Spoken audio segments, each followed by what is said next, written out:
If only they knew how much better things could be if they just cared a little more about the employee experience, cared about the hiring experience, cared about the employee. I kind of feel like they gave me the wrong job description.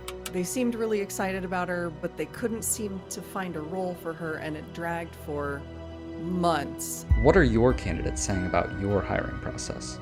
Chances are there are some holes in it. Work is changing as we know it. And with individuals pushing back and looking for more opportunity, it's vital that your hiring process finds the best candidates and keeps them invested in your company. And you could do so with these 4 major steps.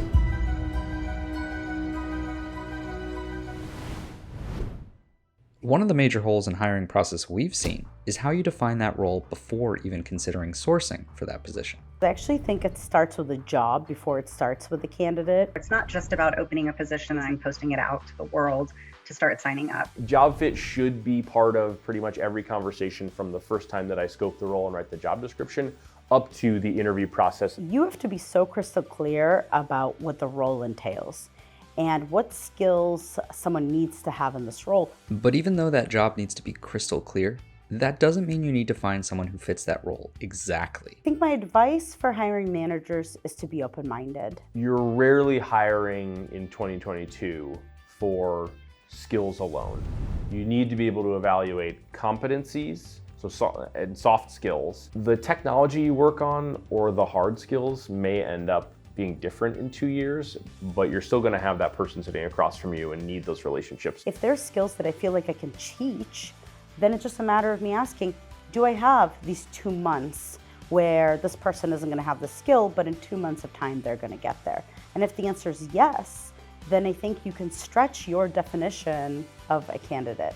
Being open to different candidates is great, but we need to make sure this doesn't impact how we assess candidates and still ensures that they're right for the job. To make sure that every part of the process passes the test of, does this show whether someone can do the job? We should challenge ourselves to make sure that every search has the right, is equitable, is fair, is treating Jane Smith and Joe Smith the same way. You spent all that time figuring out what a great candidate would look like in the role, so now be sure you're assessing the candidate to actually determine if they have the right qualities.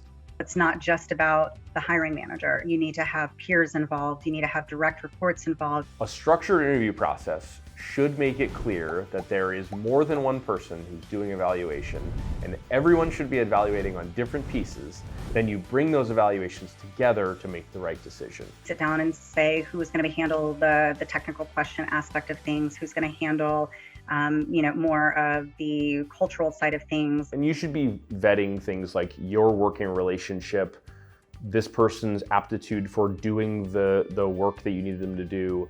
Are they going to be a good teammate, a future leader on your team? Asking people to provide real-world examples of them doing the thing that you need to do is so much stronger than asking them if they're competitive. But structured interviews aren't the only way to assess a candidate's job fit. One of the best ways to test that is to give someone a work exercise that replicates some of the pieces of what they're going to do. So now you're getting to see it, the candidate is getting to see it for themselves, then go through and make sure that you talk about the results with the candidate to honor the time that they put in. Speaking of honoring the candidate, remember to always treat those individuals with empathy and respect. Whether you're the candidate, the hiring manager, or you're the recruiter, remember that that is a person. Being truthful with people tends to create an emotional trust experience. I think it's about really giving every single person this fair chance. They've hopefully done preparation and taken their time to bring their best selves to you. And so you owe it to the candidate to bring your best self. So treat the other end of that interaction not like a transaction, but like a person that you might want to work with, and show off what it's like to work with you. And that is really how we get to a better interview process. And once you find that perfect fit, make sure you set them up for success. I believe that onboarding starts the moment the offer letter gets signed. We always make sure that in between that time, we send them a little basket, just something, hey, we're very excited, because during that time, anybody could accept another offer. You have no idea what's happening on the other side. I think it means having at least 2 weeks of scheduled learnings, meetings pre-booked for the person on day one. Give a new hire as much clarity of expectations as you can. Give them fewer things to worry about. You could be discussing with them, this is how your role fits into this person or this department. And what that allows the person to do is very quickly ground themselves and try to orient themselves into where they are, how they fit in, but most importantly, how they can start making impact from day one. Because you just went through all this trouble to hire somebody who you think is great, so give them the chance to be great. In a lot of ways, this new world of work might seem daunting and new, but a lot of things remain the same. We still need to set clear expectations for our candidates and set those that are chosen up for success. Ready to take change and stop losing out on those great hires?